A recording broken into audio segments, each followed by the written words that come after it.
Yo, yo, yo, everyone. Man, chat is active already. AJ in the building. Josh, okay. I ain't seen Josh in a minute, baby. What's going on, Josh? I appreciate you guys being in here, man. We are getting straight to it today. Straight to it. Josh says Lomachenko is the GOAT as far as heavyweights are concerned. Tyson Fury is the GOAT. Appreciate it, Josh. Not prepared to speak on boxing today, but I don't disagree. Lomachenko is the GOAT. Tyson Fury about to fight on Saturday. Going to prove once again he's a heavyweight, heavy hitter, lineal title holder. Throwing boulders from the shoulder. All right, I'm done. Anyway, what's going on, guys? What is going on? What is going on? What is going on, everybody? Anyway, sorry, I just had some food. Khabib is a great fighter. We're going to talk about Khabib being a great fighter. Josh, great segue. Thank you so much, everyone, for being in here. This is the W.A.D.E Concept Podcast. If you're new here, we do this twice a week. We try to. Once and then a live reaction if we can. This week, guys, I'm going to go ahead and let you know now. I will not be able to live stream react to the card because I have work. But we will be recapping everything either Monday or Tuesday, and we'll go from there. But, excuse me, just trying to eat some food. But, yes, this is the W.A.D.E Concept where we are debating everything. Check me out on iTunes, Stitcher, SoundCloud podcasts for the listening version, the audio version of this podcast. And if you're new here, hit that subscribe button. Leave me a review on those. Thank you so much for that. I really appreciate it. But we're going to get right into everything today. So, today is Wednesday. Obviously, today is September 11th. And obviously, a huge memoriam for everybody who live in the United States of America. So if you do have veteran family members, and even if you don't, let's remember those people that gave their lives, obviously, to go and fight, and those that unfortunately their lives were taken on that fateful day. Obviously, prayers to all the families and everybody that had some sort of relationship with people that had to suffer on that day. So, in remembrance, we'll go ahead and take one moment of silence. All right. So, let's talk about UFC 242. Just wrapped up this last weekend, and we had some questions going in. Your boy W.A.D.E had some, you know what I'm saying, had some picks, and for the first time, I actually came out positive in like the last, I don't even know how many cards we've done where I've just come out completely negative as far as picks go. But I was 5-1, guys. So don't be sleeping on my name. Make me come across. See, for people that are listening and don't get the full effect of the video podcast, go subscribe on YouTube because I just about came through and threw that straight left Conor McGregor style right at the camera. I'm feeling it today, guys. I had a bang to drink. I just got out of training, just got out of practice, so I'm amped up. Okay, so you caught me on the wrong day today, but yes, I was 5-1 with our picks, and we're going to jump straight into kind of what we're going to recap today. It's not going to be the entire card. It's going to be mostly, 5-1 or 4-1. 4-1, Josh, sorry. No, 5-1. We picked one prelim.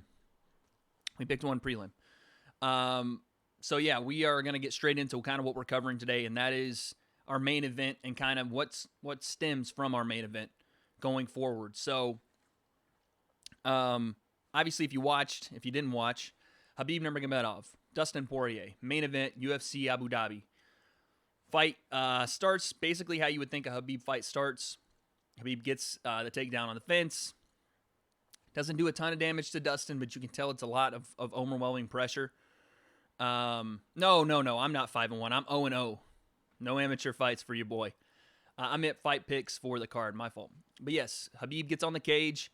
Dustin looks a little overwhelmed with just the grappling situation, not so much with the power or the ability of Khabib to rain down shots because there weren't a lot coming. But Khabib definitely controls the round. Does some damage toward the end of the round, and obviously we go to the second. A lot of people made a lot of what happened in the second round, and Dustin... Dustin clipped Khabib with a shot, and I went back and watched after the stream, and he clipped him with a shot, but, for sure he did.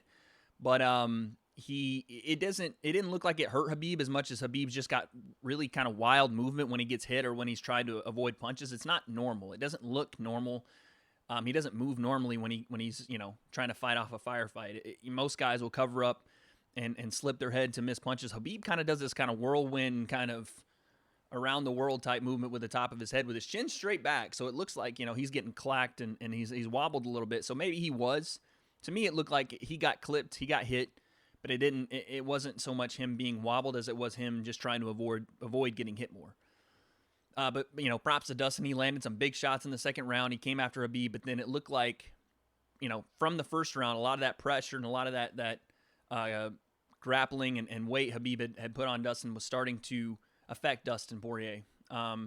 He did say after the fight that it wasn't the heat, and we had talked about the heat ad nauseum on live stream about how the heat in Abu Dhabi, because there wasn't proper ventilation in the stadium, I think it was like 99 degrees, but a lot of the fighters didn't really complain about it.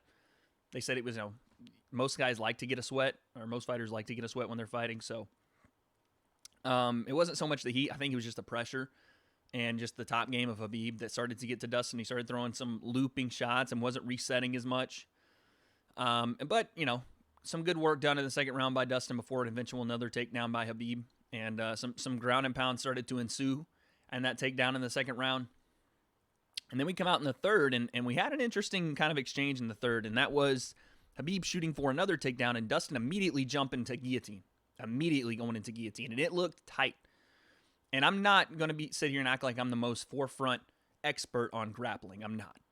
But when I listen to other people that do know grappling say that guillotine was tight, regardless of what Khabib says or his camp says, when I hear guys that guys like Ali Aquenta say it was tight, Anthony Smith says it was tight, and again, they weren't there, obviously, so it's kind of a catch-22. But even guys that, that are high-level grapplers that are saying, look, he rolled to his back, and, these are guys in my gym that fight where I'm just having conversations because I don't know, the severity of how tight it was. And they're saying Khabib went to his back to get out of that choke. That means, if any kind of, anybody that knows grappling knows that, this is their words, knows that when you are going to your back to escape a choke as a wrestler, you're in some trouble. That means you haven't figured it out with the first, second, or third attempt, and that fourth attempt at trying to relieve that pressure is going to your back, and which Khabib did. And props to Khabib. He didn't panic. He was very calm during the choke, and got out. Khabib's camp can say, oh, he wasn't in any trouble. Everybody that saw that fight looked like, they thought he was in some trouble there. So that was a huge opportunity for Dustin, and he even admitted so after in his press conference. He didn't know why he didn't go full guard with his choke. He kind of had one leg over in his guard, so he was kind of had Khabib in half guard and didn't fully get back into full guard to really cinch in that guillotine. John, what's going on, baby? Welcome in.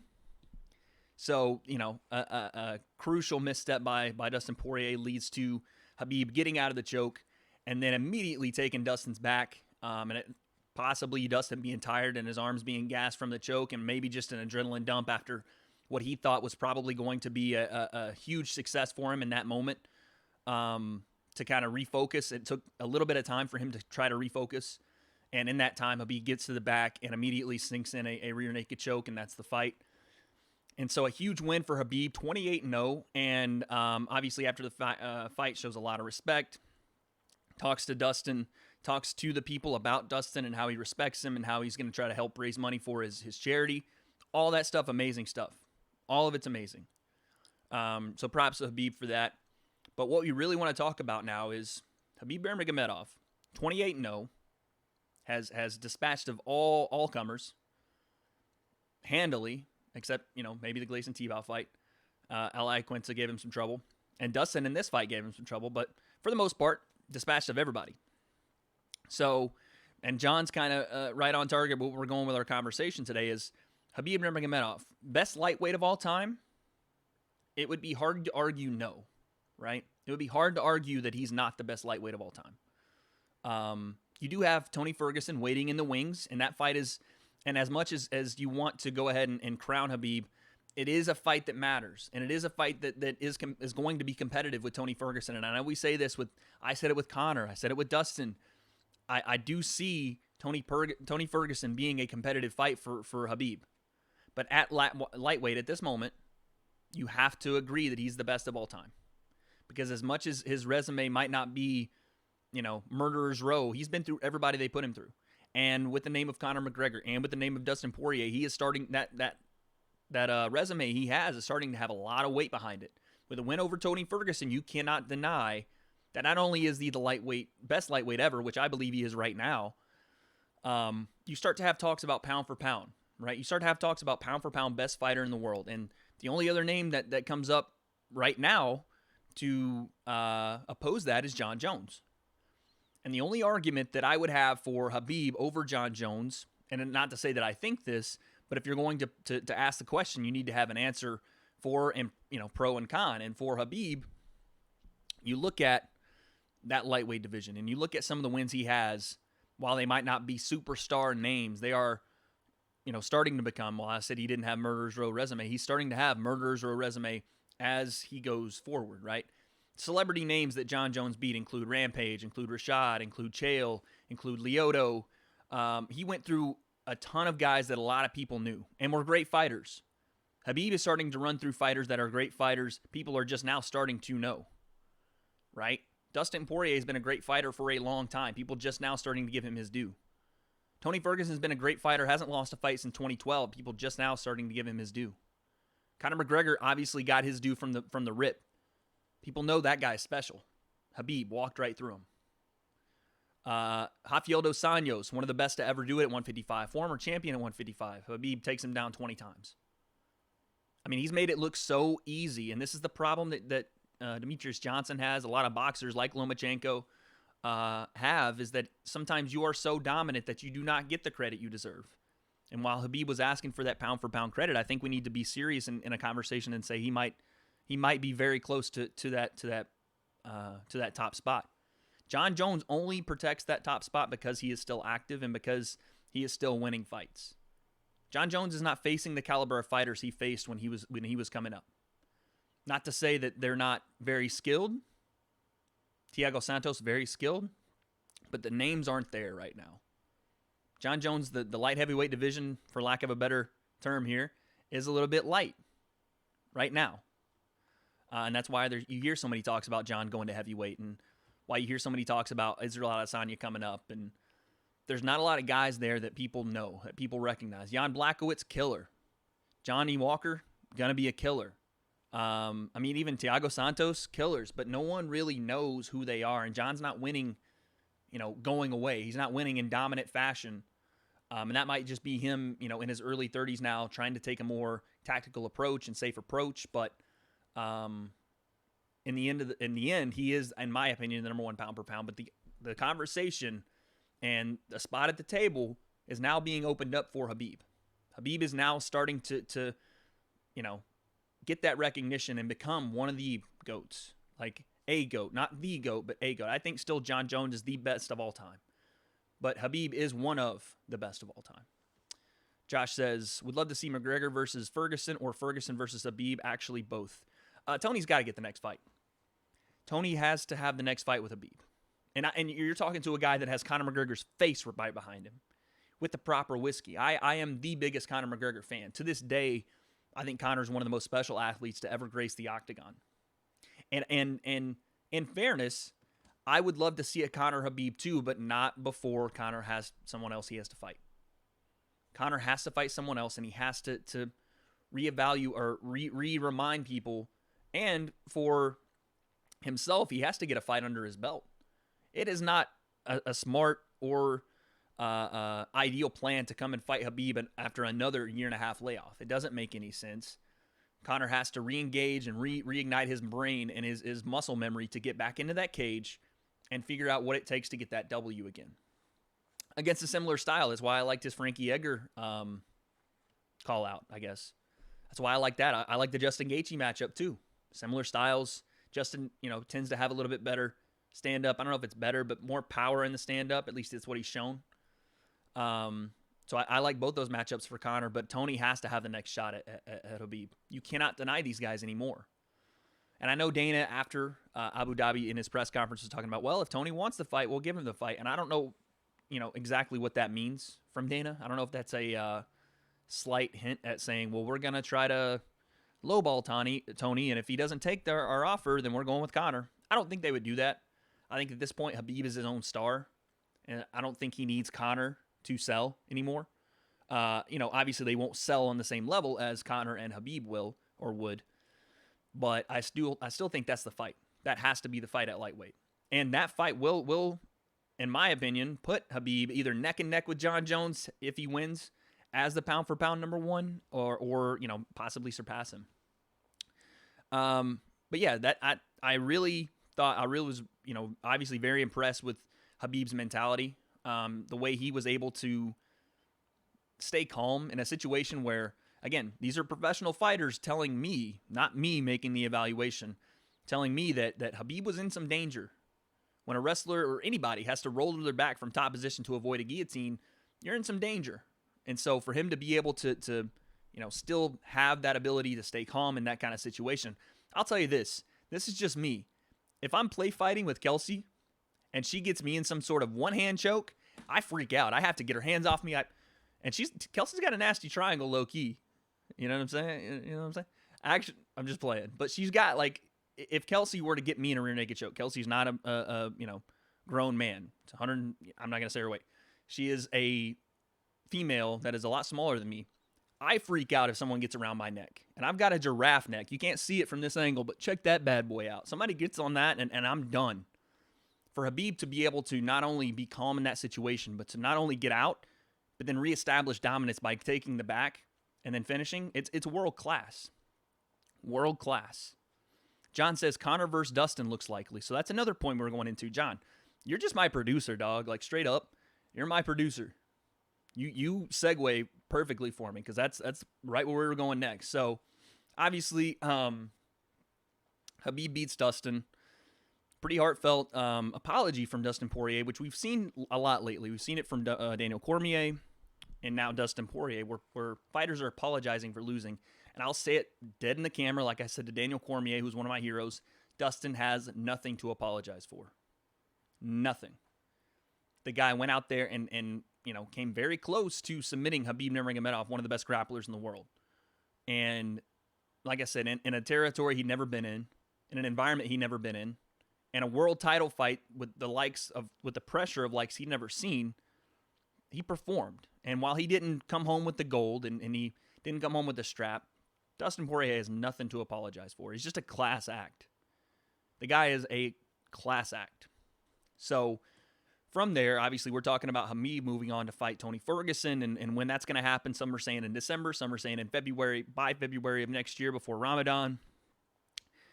Where's that leave Dustin? And as his press conference went on, he kind of didn't really know, and he shouldn't have to answer that question when he's fighting next. What's next? Give the guy a break, So he didn't really answer it there. But then yesterday on Twitter, we see Dustin say, you know what, right now, me versus Conor, it seems like a great idea. It seems like the only kind of matchup right now for me. And you sit there at first and you think about it and you're like, wow, I'd love to see that fight. I would love to see that fight. And then you see Conor's reply about how he put him on the canvas in 90 seconds and how it's always McGregor and he should have put more respect on his name. And this is my problem with Dustin calling out Conor. And it's not so much that I don't want to see the fight, because I'd love to see that fight. I think it's a great fight for Conor. I think it's a great fight for Dustin, because if you're Dustin Poirier, you're not going to go down and fight, a number 4 or 5 guy now. You probably, if you're Dustin Poirier, you're looking to fight the winner of Justin Gaethje, Cowboy, or Conor, or Tony, or, somebody in that 1 to 3 range. But this is Chantel. What's going on? I'll get to that 1 second. This is where Dustin is. He's like, look, I got Conor McGregor's right there. It's a rematch. We're both kind of in that top 3, kind of number 3 position. But this is why I don't like that you call out Conor McGregor. And Chael Sonnen said something like this on his podcast, and I'm not going to just, tell you what he said. But basically, Dustin Poirier is calling out a guy that hasn't had a fight in what was it, a year and some months now. And Conor seems to not really know where he wants the rematch. He wants Frankie. He wants Max. He wants Tony. He wants 4 or 5 guys. He wants Justin Gaethje. He was supposed to fight him. So Conor isn't concrete in what he wants. And for Dustin to come out and say, well, I want Conor McGregor, when no one's calling out Conor because Khabib doesn't want anything to do with him. Tony wants nothing to do with him. And everybody else that's saying they want Conor already have fights lined up. It seems to make sense. But for me, when Dustin does it, it seems, I don't want to say weak, but it seems like what Conor wants. What Conor wants is for someone to call him out and then to tell him, no, I'm good. I got bigger business over here. I got the power. You don't. I'm good. If you're Dustin Poirier, you want to goat Conor into calling you out. You want to goat Conor into saying that. That way you still have your interim title kind of number 2 contingency kind of power there. And I know it seems a little, childish and schoolyard to talk about it this way, but this is the way the business works now. Everybody's calling everybody out on Twitter. Everybody's calling each other out, and the matchmakers go, okay, that looks cool, let's do that. These fights are almost made between fighters now. So if you're Dustin Poirier and you just come off one of the biggest fights of your career, make a ton of money, more money than you ever made, let Conor come to you. Let Conor goat him, say some things like you said, like Conor doesn't deserve the next shot, but let him come to you, because Conor seems to make a comment after every fight, every Saturday. You best believe after this Justin Gaethje Cowboy fight, Conor's going to put something on Twitter. He's going to do it. So if you're Dustin, you didn't have to go and say it was your turn, because now Conor can go, you know what, kid? I already knocked you out in 90 seconds. Fall back. And you're right back in the position you would have been. So I like it as a fight fan, and it's fun for me because it seems like Dustin is in the right mind state to want to fight again. So I like that. I really like that. I wish it's kind of tough. I don't know. I wish that Dustin wouldn't have just gone at Conor to say, hey, that's the only fight that makes sense. And it's Dustin. He's being honest. And it is one of the only fights that makes sense for Dustin right now. But in this, it's a game. You got to play the game. You have to. And that's why I don't want to see Dustin call Conor. I want Dustin to hold that same power that he just had with that strap and say, Conor, you come to me. Chantel says, don't think Conor can do it after this long out of the cage. He's old news. I think Conor is a very high-level fighter still. I think Conor is a very, very, very high-level fighter. Let's not forget, if this fight tells you anything about Conor McGregor, this Dustin Poirier, and I know we're not trying to make this all about Conor McGregor. I'm a huge fan, but we're not trying to do that. But I will say this. After watching that fight, after watching Dustin fight Khabib, and how hard Khabib is to deal with, it gives you a new level of respect for what Conor was doing after a year, almost a 2-year layoff, where he stole basically the only round that Khabib's ever lost. And people can debate that Conor won that 3rd round, but he did. He absolutely did. Stuffed 3 takedowns, landed more shots, landed more significant shots. He won that round. He didn't win the fight. He got dominated in the fight. But for Conor to come back after 2 years and put on a better performance, at least in a round, than Dustin did, that's saying something. That's saying something. I think Dustin put on the better performance over the longevity of the fight. But for 1 round, Conor stuffed every takedown Khabib got, every takedown Khabib tried, and landed more shots on the feet. That's all I'm saying. So I don't think that he's old news. I don't think that Conor is somehow not the same fighter after this long. I think that he's always training. He might not be Conor McGregor that fought Jose Aldo, and he might not be Conor McGregor that fought Eddie Alvarez, but that takes experience. And so he does need to get back into the cage. I'll agree with you there, Chantel, but I do think that he still has the ability to be a high-level fighter at 155, and possibly that rematch down the line, if Conor can win some fights, is still there. John said he's been out for a year. A lot of people have been out longer. Yeah, 100%. Conor's only been out a year, and if anybody can show you that Conor can come back after a year and still, do well, it's Conor or Khabib. Khabib was out 11 months and came back and choked the life out of Dustin Poirier. I don't think it's so much the time outside of the cage as what you're doing with your time outside of the cage. That's the problem. Khabib has an awesome pedigree in Greco-Roman compared to Conor's jiu-jitsu. I think Dustin and Conor's an excellent stand-up fight with both their boxing skills. 100%. No. Khabib's wrestling ability is far and beyond any grappler at lightweight, possibly outside of Tony Ferguson. Tony is not, credentialed as far as like his Greco-Roman and his combat sambo and like all these accomplishments Khabib has. Tony Ferguson is not, I got a championship in this and a championship in that, and my jiu-jitsu at this tournament I've won.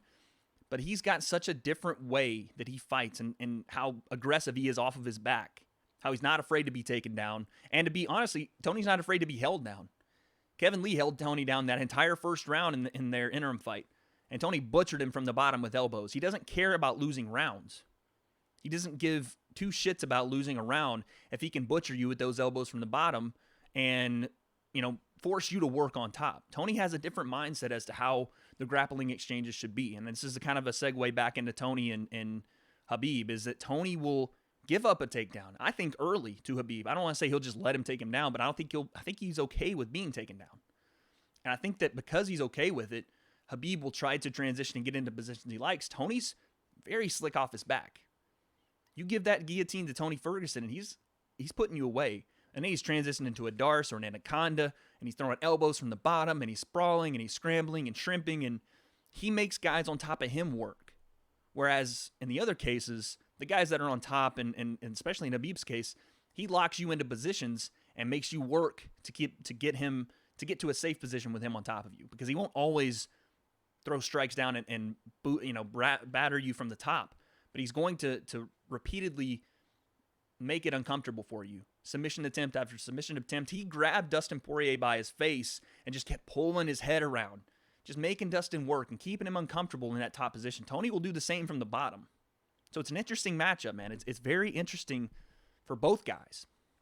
So, yeah, I don't necessarily think that Conor's jiu-jitsu is anything special at all. But, we'll see. If Conor can figure out a way to get back into the mix by winning some fights, I would be interested in seeing a rematch between those two down the line, maybe, sometime later next year or the year after. But right now we have to focus on what we have in front of us, and it's one of the biggest fights in lightweight history after the Conor-Khabib fight is this Tony and Khabib.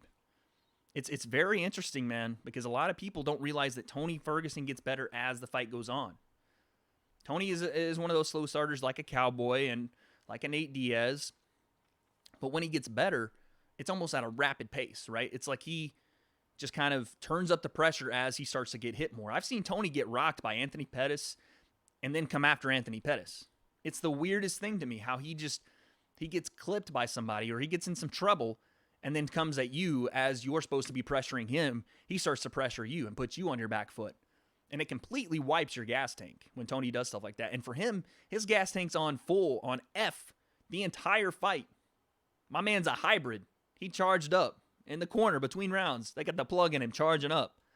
Like it's to watch him fight is so interesting because of just the way he moves. And people call Tony, before there was Triple C and then the King of Cringe, that was Tony Ferguson who was the King of Cringe, and how he, the way he talks and what he says and how he moves and his training where he's kicking steel rods and he's just different. The guy is just different, and because he's different, he's so hard to prepare for. I don't know how you prepare for Tony Ferguson, because Edson Barboza tuned Tony up, lit him up. For 2 rounds, lit Tony Ferguson on fire. And Tony came back, stayed in the fight, started butchering Edson Barboza, and then darced him. Like he will be there all 5 rounds. So, is Khabib the number 1 lightweight ever at the moment? Yes. Is he number 1 pound for pound? No. How does he get there? Beating Tony Ferguson. That's how Khabib gets at least to the same level as John Jones, and that's a valid argument to put him number 1 pound for pound. Outside of that, man, it was a great card. Edson Barboza, Paul Felder. I kind of think that Edson got a win taken from him there. And sometimes that's how the game goes, man. A lot of you guys that have been MMA fans for a long time, like myself, know that you're going to get one taken from you if it goes to the judges. At some point in your career, you're going to get one taken from you. Not on that level. What surprised me was that Paul Felder got 2 30-27s. And I love Paul Felder. I picked him going into the fight. Go back and watch my reaction when they read off the scores. I was surprised. I was shaking my head no. Even if I wanted him to win, and I was shocked. So that was a tough night for Edson, but he looked great, and so did Paul Felder. But Edson looked so explosive. We always say that, but it was a different. He kept the explosivity. As tired as he looks in between shots and how he's kind of shaking his arms out and moving a little slower, when he sets the feet and throws those body kicks and throws those leg kicks, it's a baseball bat. And Barry Bonds is on the other end of it swinging it at you. That's what it looks like to me. Regardless, first round, third round, that velocity was still there. And I don't know if it's something he's doing in American Top Team, but that was, to me at least, that was a different Edson Barboza, and it was unfortunate the way it turned out. But great for Paul Felder, man. And he even called out a lot of the guys like Justin and Cowboy and even Conor after the fight. So I hope he gets a nice fight next. But that's what we had coming out of 242. Yeah, I mean, what else can you say about Khabib? They're looking to possibly get him to fight in December, possibly early next year. Tony obviously is the guy. That's the only fight to make.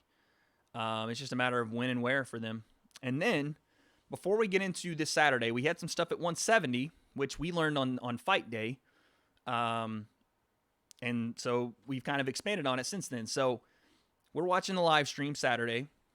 John, my boy in chat, informs me, which I had just looked at my phone, that not only is Kamaru Usman and Colby Covington not going to main event in Madison Square Garden, but instead we're getting the BMF title. And apparently we're getting a physical BMF title that Dana White is having made somewhere. I don't know. But we're getting Nate Diaz and Jorge Masvidal main event at Madison Square Garden, UFC 244, November 2nd. And ladies and gentlemen, we learned yesterday that not only is that going to main event, and that's a banger. That sells it. That sells the entire card right there. BMF title, two guys, East Coast, West Coast, two dogs that have been around for as long as fighting's been around, it feels like. And under that, in the co-main, you're getting Kelvin Gastelum and our boy Darren Till. Fireworks. Take all the money I have right now. Savings, checking, investment portfolio, 401k, take it all. I need those fights. I need them. So that's what we get at UFC 244. And then we got a little bit of explanation as to why that happened. And it seems to be, as a lot of people, I'm guessing, assumed, and as we kind of all assumed, that it was a money issue between Kamaru and Colby, because I was on stream confused. I was like, how does this fight not happen? Did somebody have an injury? Is somebody holding out for money? And we all had come to the consensus it had to have been money. And you know, Colby kind of confirmed that himself on Chael Sonnen's podcast and on some other Ariel Helwani's podcast. He said basically they were trying to pay me like a challenger, and I am a champion. And while there's something to be said for that, it also confused me as to why, okay, Colby's out. Why is Usman not staying in this fight? Because that's traditionally how it goes, right? You get the challenger. If he doesn't want to accept, they go to the next guy and keep the champion on the card. Well, I guess they couldn't come to terms with Kamaru either, and it just seems like for whatever reason this fight cannot come together, so we're going to go with the BMF title. Now, since we've heard that Kamaru and Colby are trying to get this fight done in December at Vegas possibly, or what we thought would be a great fight would be them in Washington, D.C., and we heard Colby talk about that on Ariel's podcast. That would be amazing, because these two guys aren't, going to sell a ton of pay-per-views. Now, I know the UFC loves to headline their pay-per-view cards with champions, but these two guys aren't just pay-per-view kings, right?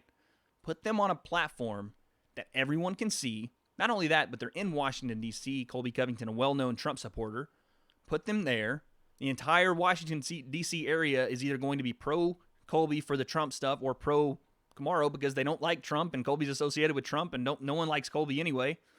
That's an amazing event that you can have, and have these two guys build their name to a bigger audience. Regardless who wins, they're going to have a better following for that next pay-per-view card.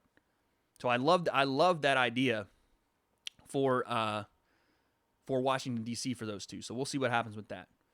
John says, Robert Whittaker will win against Israel Adesanya. To be determined on the W.A.D. concept. I have to go back and look at some tape. I've got to figure out exactly what it is that we're going to evaluate to choose here, because I don't know yet, man. I don't know. It's one of those guilty by not fighting for Robert, and it's just kind of, what have you done for me lately? I haven't seen him a ton, and I want to go Israel because Israel's a hot new thing, and he's got all the flashy striking, but I think there's something to be said for Robert Whittaker going through wars with Yoel Romero when Yoel makes everybody else look bad. And Robert, for him to beat him twice while the second one was controversial, Robert Whittaker is the real deal at middleweight. And for him to kind of just be discounted and thrown to the side because Israel Adesanya is the hot new thing, and he's walking through the middleweight division, and give him his credit. He's beat some tough guys. But Robert's been there, beating everybody. So let me go back and look at the tape before I make a pick, but we'll see, John. We'll see. Josh says, I want to see Colby progress and get better and become a champion. Trump 2020. Colby is right there, man. I mean, Colby and Kamaru, if I'm being frank, are the same guy in the cage.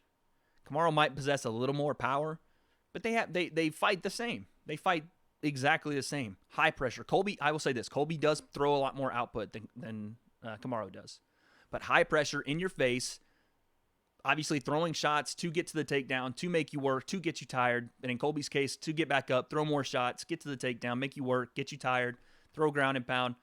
The only difference I see between the two is Kamaru throws a little more power, less output, and a little more top game with pressure versus top game with work. Like Kamaru is content to stay in the top game and hold position.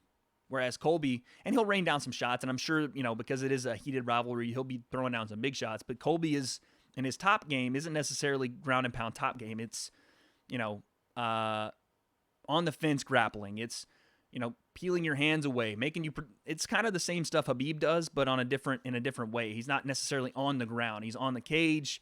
He's 3/4 mount, and he's back up on the feet, throwing some shots, and he's back to half guard, and he's making you work there. Colby is just never-ending pressure on the feet, in the grappling, in the clinch, on the cage, never-ending pressure. I mean, he threw something like 500 strikes against Robbie Lawler. 500 strikes. It was like 550. So Colby has progressed, by far one of the best guys at 170 and has progressed in an immense amount at a quick rate. So people want to count out Colby and talk about how he is, just a clown and the same stuff that people were saying about Conor back then. And for different reasons, obviously the Trump thing involved is a big deal. But Colby is a very good fighter. And, it's going to be an interesting matchup if they ever get the fight done. I am baffled they couldn't get that done for Madison Square Garden. But some would say we get a better fight. But let's move on. And we're going to talk about UFC Fight Night. I think this is Vancouver. Yes. Let's go to the cards here. We're going to show the card. Let's do this. Boom. Okay. So we have a couple of different fighters on this card. Actually, so here's our prelim. We have some big names on here. Some guys that I'm sure if you guys are obviously MMA fans in here, you'll know who they are. So you have guys like Marvin Vettori. Obviously, that was a guy that Israel Adesanya made his debut against. You have Luis Smolka, Ryan McDonald, some big names on this prelim card. Marcin Tybura, Saki as well. So some big names there. We won't make any picks quite yet. We'll probably do that Friday. But let's head on over to the main card. As you can see, some other big names. Misha Shirkinov. Ooh, Uriah Hall on this card. That'll be a nice fight to watch. Love always watching Uriah Hall. The guy is one of the most technical strikers in that middleweight division, and when he lets it go, whatever his mental block is sometimes with him not being able to string it together, when he does string it together and he just lets it fly, that guy is special. I mean, his ability is so special. So I'm always interested in watching him fight. We have Todd Duffy on the card, obviously Glover Teixeira on the co-main, and then obviously our huge main event, Donald Cerrone, Justin Gaethje. Quite frankly, I would say number 2 contender fight, like a fight that is beholden to somebody is going to fight the champion after Tony Ferguson. That's what I see. People are saying, well, Conor's going to get that shot. Jeff Hughes is excuse the language, he's an MFer, isn't he? That he's stacked, and not in the good way, but when he throws, yikes. But yeah, this is a fight that definitely I think is somebody that's going to have that title opportunity after Tony Ferguson. And for Justin Gaethje, he's really been on this Colin Conor McGregor out train, and I like the fight. I really do. So if he wins against Donald this Saturday, I could very well see him, foregoing a title opportunity just to fight Conor. Because it seems like Conor wants to play this bad guy game, right? He wants to get into a verbal exchange, and Conor always does, and it's never fake. Conor is who he is, and he loves to talk. He loves to talk trash. He likes to get into his opponent's head. He likes to have the fight before the fight, the mental warfare, and Justin's willing to go there with him. I don't think Khabib is necessarily wanting to play that game again, and I don't think Khabib's camp. Khabib is not that type of guy. Very respect, humility, honor in the fight game, and Khabib will talk his trash, but not on the level that it got to with Conor, and I think Justin's willing to go there. And he's a young guy. While he has had some damage, he's taken a lot of damage. He's also given a lot. and he's there to throw down every time he's in there. So that's why it's a perfect matchup for Donald Cerrone as well. Donald coming back down to lightweight. He's got a huge win over Al Iaquinta back at lightweight. Pretty much a flawless victory. And obviously the fight against Tony Ferguson didn't quite go his way. He did some great things in that first round. I thought he possibly could have snuck out the first round against Tony, and then Tony just overwhelmed him with a ton of pressure. Different fighter. Throwing high kicks behind his jabs and not like with any time between them. Throwing the kicks, then the jab behind it so he would mask the jab. The way Tony fights, it's so hard to prepare for. And for Donald, the eye swelled up on him and that was all. But you best believe Donald Cerrone's going to be here ready to throw down like he always is. So with this fight, like I said, we're not going to do predictions today. We'll do them Friday. But I think the keys in this fight are for Justin Gaethje. The last couple of fights, he's come out of the gate just flying. He knocked James Vick out quickly. He knocked Edson Barboza out with like a jumping, kind of looping right hook that kind of clipped him. It didn't look like it was a hard punch, but sent Barboza to the moon. So Justin Gaethje is a very quick starter, and if we know anything about Donald Cerrone, it's that he doesn't start very fast, right? He's not going to come out of the gate and throw massive combinations right out of the gate and bruise you up and get you out of there in that first round. He very well could knock somebody out in the first round, but it's not his intent to hit the gas pedal to the metal right out of the gate.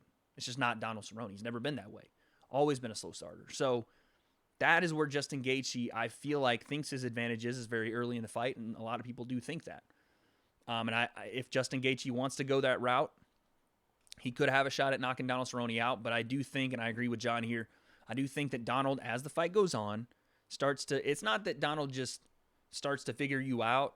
It's not just that anyway. I think Donald starts to warm up. For whatever reason, it does take a couple. It does take a couple minutes, especially Donald now. He's a little older. I think it starts to warm up, and then that timing does come because Donald Cerrone, he's all for a stand-up fight, but he's not a brawler by any stretch. Donald Cerrone's not there to brawl with you. He is a very, very technical kickboxer, very technical. And for people that act like Justin Gaethje is just going to take Donald down and ground and pound him or knock him out with one shot, by all means, try to take Donald Cerrone down. His takedown defense is insane. And if you do get him there, if you do decide you want to take him down and you get him to the ground, Donald Cerrone's not, I think he has 27 stops in his UFC career. 17 of those are submissions, ladies and gentlemen. 10 of those are by strikes. 17 are by submission. Ask Mike Perry how it goes if you just take Donald Cerrone down wildly. Just ask. He will lock you up from anywhere. So Justin Gaethje's got a lot on his plate here. I think his best strategy is quite possibly what they're looking at doing is him coming out, starting fast, catching Donald on the back foot, and unloading some of that massive power he possesses. But Donald Cerrone, man, is one of these guys. If you let him stay around and you let him kind of feel out where he is in the cage and feel out your timing and your distance, and then he establishes those kicks, it's going to be a long night. It's going to be a long night because then you're in his world. Now he's bouncing. Now he's feeling the movement and he's hitting combinations and he's finishing with the leg kicks and then he's finishing with the body kick, and all of a sudden, here comes the high kick and your hands are down. And the lights go out in Georgia. That's the best call, by the way, that Joe Rogan has ever made on like a immediate fight breakdown when he said that about Joanna Jędrzejczyk when Rose caught her with the left hook. That was the best. The lights go out in Georgia. The best. And I'll never stop saying it, so get used to it, chat. I will never stop saying that. But yeah, this is an interesting fight, man, and for a couple of reasons. Not only because it's just a good fight to watch and it's two dudes that just come to they're coming to throw it down. But also because of, title implications and top 5 implications, and that division now we're starting to see is moving. We're starting to see a little bit of the cog that was there when Conor, won the championship, and then he took a year off to box, and then he came back, and Khabib had been off for a long time because Conor had been off, and they fought, and then it was another, 8 or 9 months or 11 months, and then they fight Khabib and Dustin. Now we're starting to see more fluidity in the division, more parts moving around, and this is just another part of that.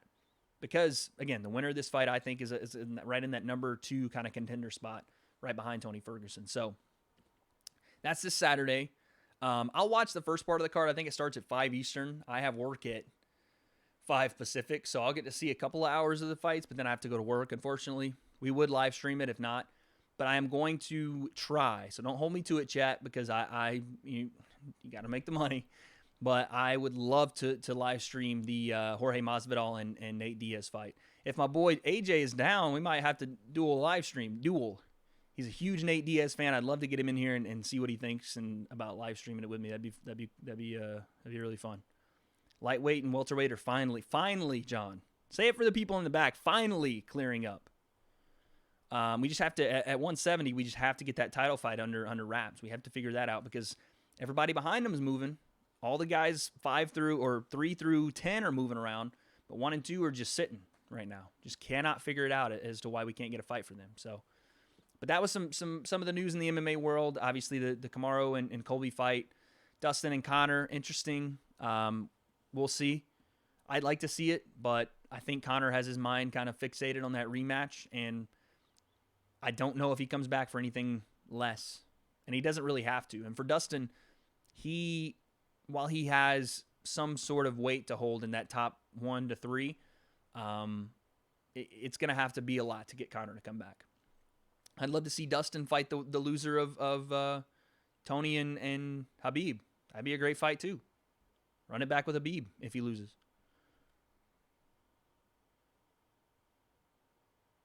John, I don't know if that's bait, but I don't know who that is, man. If you're trying to catch me, you almost did. I'm not reading that though. Is that one of the fighters we watched on the Shenzhen card? If so, I am, I'm terrible with pronunciations. But yes, big fight coming up this Saturday. Justin Gaethje, Donald Cerrone. Obviously, after that, we do have UFC 243, the biggest fight in Australian/New Zealand. Oh, the cat out of Alpha Male. Do I see him as a champion in 2020? No. It's going to be a while. Going to be a while for my man Song Yadong. See, that's why I almost didn't say it. It's a rough name to say on stream. But I think I know who you're talking about. The cat out of Alpha Male. What weight class are we talking? He's a smaller guy, yeah? He's like a... Or is he a welter? I'm thinking of Terry. I'm thinking of Cody's boy, Terry. And that he's a 45er. But of course, he's not going to be champion. But I think I know who you're talking about. Bantamweight? Okay. Well, if he's fighting out of Alpha Male, that's just a clog. That's another whole situation where you got, I guess, with Dong, you got 3 bantamweights that are right there. I mean, Uriah, what's he going to do? What do they have for him? And Cody's there. Cody obviously has to win a couple of fights now to get back to title contention. But that's a little bit of a cog in the wheel, even with just Alpha Male. And that gym's always been a breeding ground for the 135ers and the 125ers and even 45ers. So we'll see. But yeah, this Saturday, Donald Cerrone, Justin Gaethje, UFC Vancouver. They always do really good business in Canada. So Vancouver should be a nice spot. And then, yeah, Khabib Nurmagomedov, number 1 lightweight, in my opinion, in history.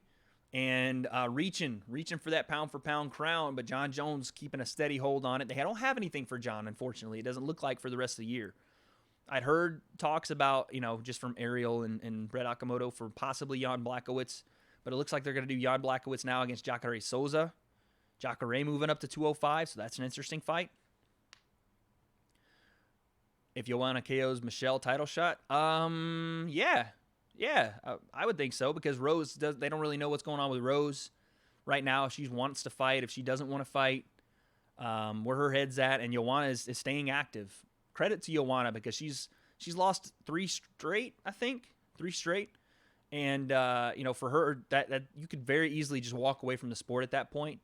Just not in her genes. Joanna is a fighter through and through. And for her to stay active and keep fights coming and keep, trying to challenge herself and make opportunities for herself, it's a big deal. And while it is Michelle Watterson's kind of moment, if she can win that fight, Joanna wins, then title shot, 100%. If they can get on terms with Weili Zhang, it seems like she wants to go up and fight Valentina Shevchenko.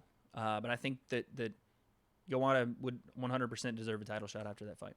Just because Rose isn't really doing anything, and I don't really necessarily believe that Andrade deserves a rematch after getting starched in a 35 seconds or so after not defending the title at all, So that's our podcast for today, ladies and gentlemen. Thank you so much for everybody that popped by. Some new people came in today, man. We had, not new, but this is an OG, my boy Josh. John, a killer as always. My dog. Chantel popped in, and then obviously the day one support, the first subscriber on the W.A.D.E Concept podcast. That'd be my girl Kelsey. Thank you. But yeah, everybody that came by, thank you so much. And we will be back Friday to do predictions and to figure out what it is that this lightweight division is going to do about a title fight. Hopefully, we'll hear some new news. We'll figure out what's going on with Kamaru and Colby. We'll do our fight predictions, and then we will watch everybody will watch the fight separately Saturday because I got to work, and then we'll come back Monday or Tuesday and break everything down. But you guys already know, this is the W.A.D.E Concept, and we are debating everything. Thank you so much, guys. I will see you next time. Take it easy.